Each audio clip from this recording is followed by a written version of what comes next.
Hello, welcome to Irish Football Fan TV. We're back with Irish Abroad, here with Paul again.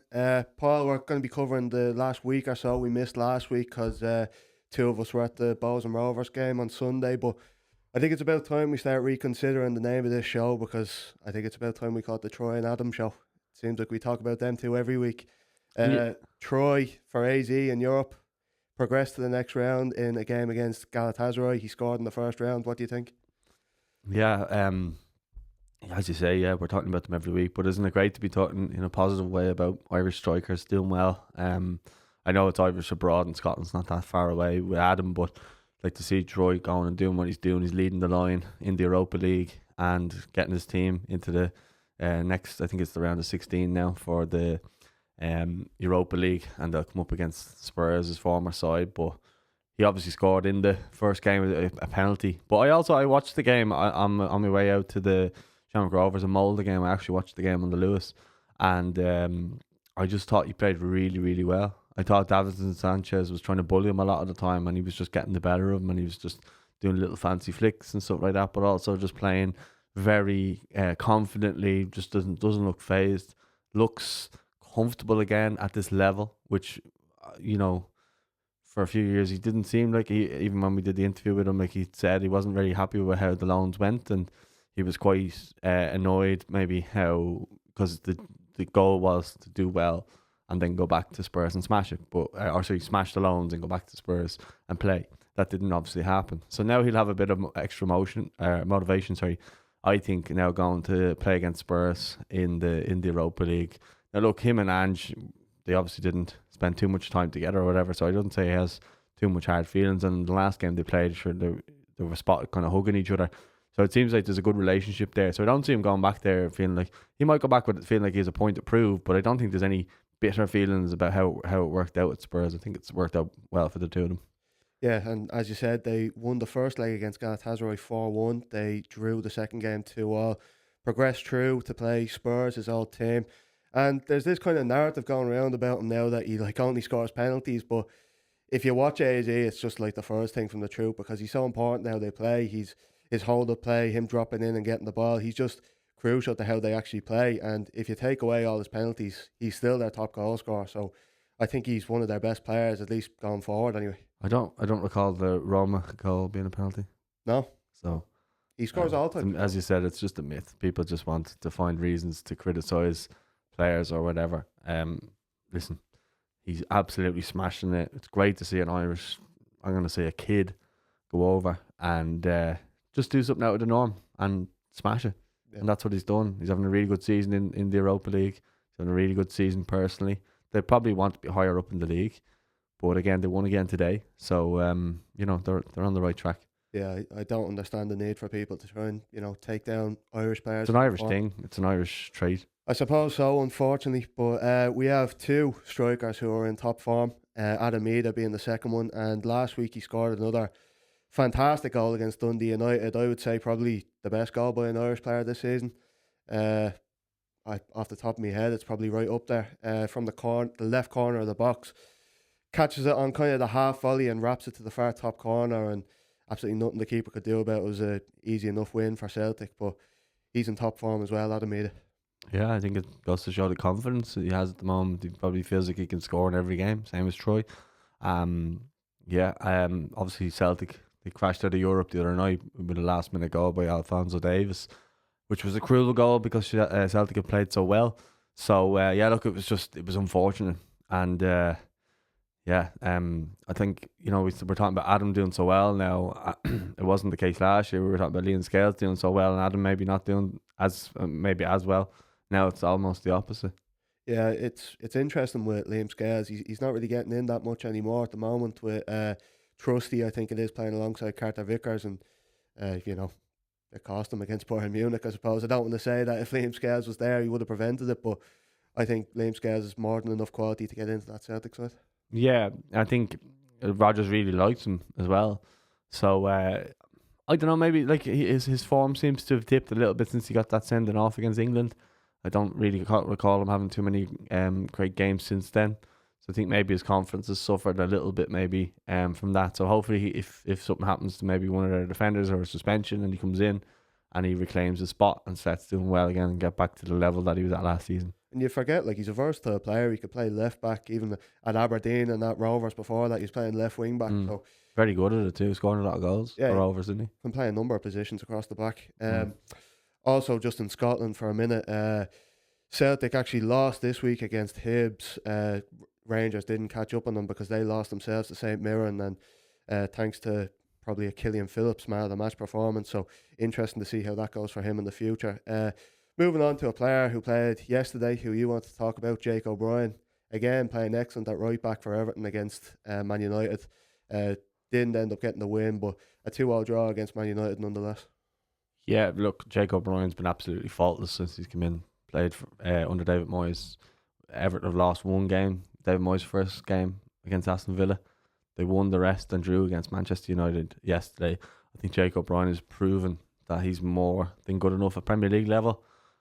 And now David Moyes trusts him at Premier League level. And I think that he has to be, if he's fit, obviously come around the time. Touch wood, nothing happens between now and then, but he has to be one of the first names in the team sheet.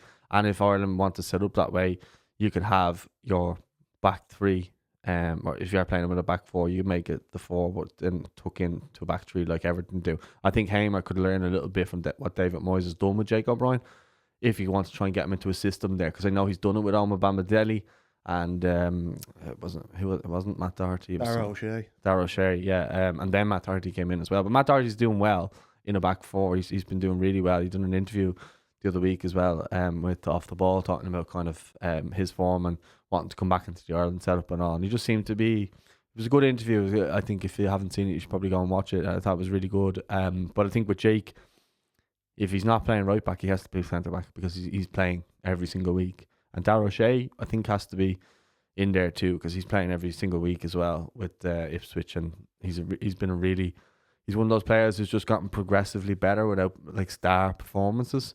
And I think, but then you got to think, where does Nathan Collins fit into that as well? And so it's a good headache for Hamer, but I think you got to find a way. Or could Matt Doherty be used further up the pitch or whatever, because he's got great attacking traits. And as he said in that interview, I am a defender first and foremost, he said to him. But I'd be saying, like, we have really good options now up front and in defence. So if our midfield can kind of start stepping up that little bit, you never know where we could be. But like even defenders you've mentioned, or maybe you didn't mention them, but you're going to mention them, like Jimmy Dunn, James Abankwah, there's players there as well who will be kind of on the fringes if anything happens to an Omar Bamidele or something like that. So yeah, we're in a really good period in terms of players and form and everything like that. But Jake, from my own point of view, seeing his development and his patience to get in, and I think his patience and perseverance is paying off now. And David Moyes trusts him. I think Brantwick might have picked up a knock, so he might get a chance to play at centre half now instead. So, but either way, he's comfortable at either or, and I think that it's just great to have players performing at a high level and consistently. Yeah, it's an interesting position for Ireland, really, because there's a couple of options there, really. And, you mentioned Jake O'Brien. You got Darragh O'Shea, who recently, in the most recent fixtures for Ireland, has been playing right back. Matt Doherty coming into a little bit of form at Wolves. James Abankwah, you said. Festi Ebiseli, who's been kind of playing more advanced for Ireland. But a lot of the... I don't know if he's even played yet for Istanbul, but sure. Yeah. I know was he injured? I think he got injured at Watford and then he got the move, Yeah. So hopefully things turn around for him there. But a lot of the options we had at right back aren't really like traditional right backs. They're either kind of centre backs turn right backs or right wingers turn right backs. And I'd say out of all of them, Jake O'Brien has been the most conventional right back playing this season. I mean, you'd know more than me watching as much Everton as you would. Like he kind of is playing that traditional right back role, a la Seamus Coleman or something. Yeah, not so much maybe as marauding as Seamus Coleman would have been, but he does the job there perfectly, and he's come up against every game. Like, he's been playing against good teams. It's not like he's been playing against lower level. He played against Liverpool. It was a Gakpo, I think he came up against. I'm fairly sure he kept him quiet throughout the game. Matoma at Brighton, he's been coming up, and then Dallow yesterday. Dallow's been quite good for United, I think, going forward. And I didn't even notice him yesterday because like Jake was just so good on that side. Now Garnacho gave him a bit of trouble when he came on, I thought, but look, again, he's been played out of position, so sometimes he's not going to always look the most glamorous or whatever. But there was times where he got up and overlapped and was crossing balls in. I think he did one for the Corey header maybe at one stage in the second half. So he's capable, and you can see how calm and how good he is on the ball. And you need that in modern football now. Yeah, and you give him that bit of leeway being such a young player playing out of position against, quality opposition. Tarkovsky praised him as well, saying he's been excellent and he could be as good as Brantway. It's amazing how he wasn't getting in at the start of the season. Sean Dyche, that's for you. Yeah. Anyway, two other players that we mentioned there. Jimmy Dunn scored a great goal for QPR against Portsmouth. Actually went in and dinked the keeper, and probably Nice goal not it was, yeah. probably not going to be playing for Ireland up front really, but he could be an option going forward at the back. He is probably down the pecking order a little bit when it comes to centre backs because we are pretty strong in that position. But I mean, if he keeps playing well, he might be in with a show. I think with Jimmy Dunn, he's been like a cult hero almost for QPR. Like they seem to really like him. He's just scored a good few goals. Very consistent. Sorry? Very consistent. Yeah, and he seems to just kind of get in good positions and stuff like that as well.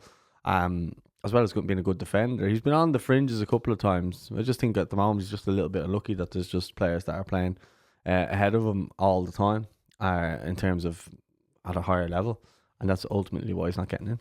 Yeah, and one more player that we mentioned already, but James Abankwah kept a clean sheet. He played 80 minutes against Luton. Another player who is again probably a little bit down the pecking order when it comes to right back or even centre back, but an interesting option, probably more of a defensive option, kind of in the mould of a Darragh O'Shea or a Jake O'Brien, but definitely an option nonetheless, and I think putting himself in the window for a call up maybe in the future.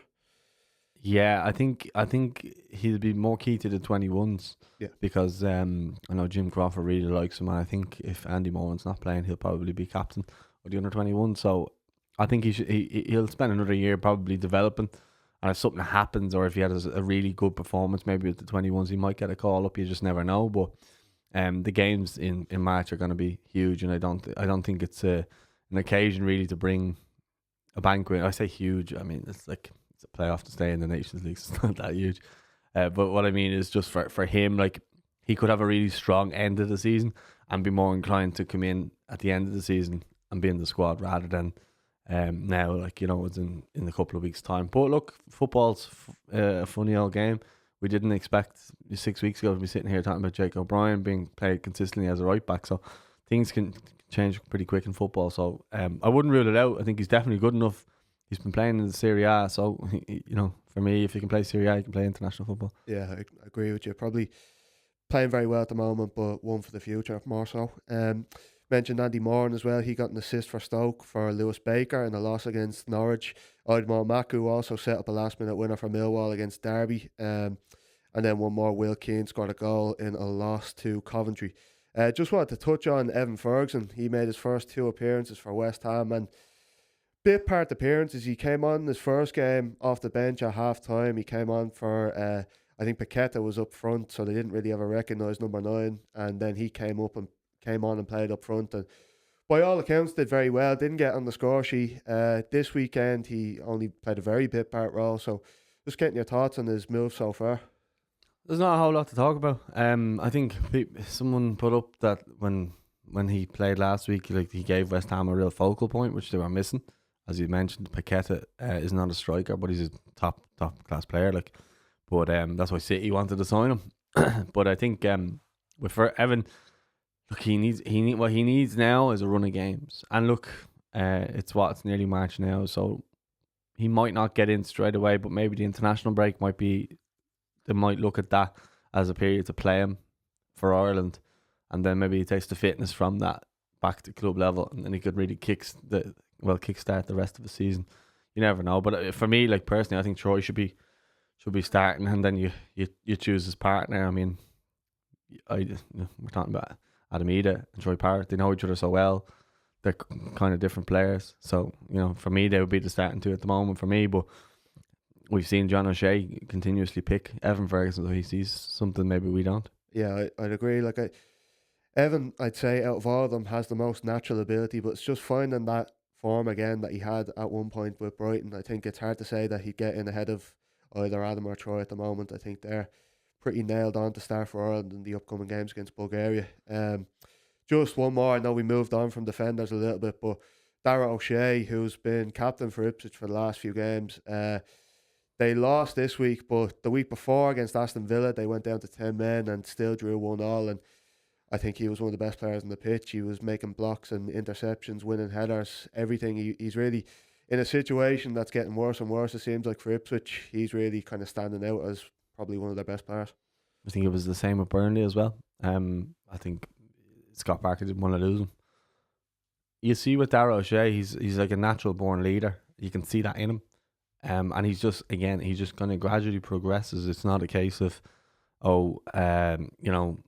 he's having good, solid, consistent games over a period where he's like an 8 out of 10, 8 out of 10 every week. And in the Premier League, that can be invaluable, having a player like that. And I think that I don't think the relegations are good for Dara personally. It's not him that's, the club that he signs for gets relegated. I don't think that's a reflection on him. But I think his next move after Ipswich, if Ipswich can stay up and, build on what they have there, great. But if they don't and he goes down, I think he needs to join someone who are like maybe on Everton's level or a bit higher, so he can get in and consistently play there and show that he's a Premier League player consistently over seasons. Because for me, I think he's an established Premier League player now, centre half. And he, as you said, he's versatile. He can play left back, he can play right back and centre back. I would argue he probably could play hold the midfield if he really needed him to, but at the moment obviously we don't. But I think Dara O'Shea is he's just a steady Eddie. I think you always need a couple like a Richie Dunn, steady Eddie, 7, 8 out of 10s more often than not. Or maybe even I'd argue he's maybe like a John O'Shea who's more kind of consistent and have always standout performance, but was always a consistent player, especially for Ireland and for Man United as well. Yeah, I wouldn't say Ipswich are relegated just yet, but it's really not looking great for them over the last couple of weeks. And like you said, if they did go down, I'd be looking at the Crystal Palaces, the Fulhams, maybe as far as a Bournemouth or something. Everton seem to be kind of sorted at the moment, but if they moved on from Brantwaite, that could be an option as well. I'd say there'll be a few teams looking for Dara O'Shea's signature. And I think he's comfortable as well playing. I spoke about Jake being comfortable playing football. Dara is too. He's a battler and a grafter, but he can also play football out from the back. But yeah, it's mad how much of the under 21s under Stephen Kenny that came through are all kind of blossoming now. So it's great. Yeah, definitely. So that's about it. I think. Is there anyone else that you like to? No, well, Troy won today again. He didn't score. He played, I think, about 78 minutes. So there's no one really else that kind of comes to my. Gavin Bazunu actually came off with an injury. He had a collision with Simon Mingale. So maybe we'll touch on him. Just, I hope that's not too serious. I haven't heard anything back. In terms of, but he went off on a stretcher. I think it was late in the game or whatever. I don't know why Simon Mingale would be up there otherwise. So because he'd been doing good there, and I believe he had a good game as well. So thoughts gone out to Gavin, and hoping that he's only out for a short period, if at all. But I don't know the extent. Like you said, by all accounts, he's been playing really well up until that point. So fingers crossed that isn't a long one. Yeah, hopefully. I mean, Gavin's a great lad as well. And I think he's just been really unlucky with injuries the last year. And because obviously Southampton coming back up to the Premier League, you would have probably backed him to play. But ultimately it just wasn't to be for him this season. But hopefully, look, I'm hoping that he gets back and he's going to be back playing and he's not out for too long, because that's ultimately the goal, was to go there and play first team football. Absolutely. Well, that about does it. Make sure to check out our League of Ireland show and check us out on all the social medias as well. Like and subscribe, and that's about it from us. See you later.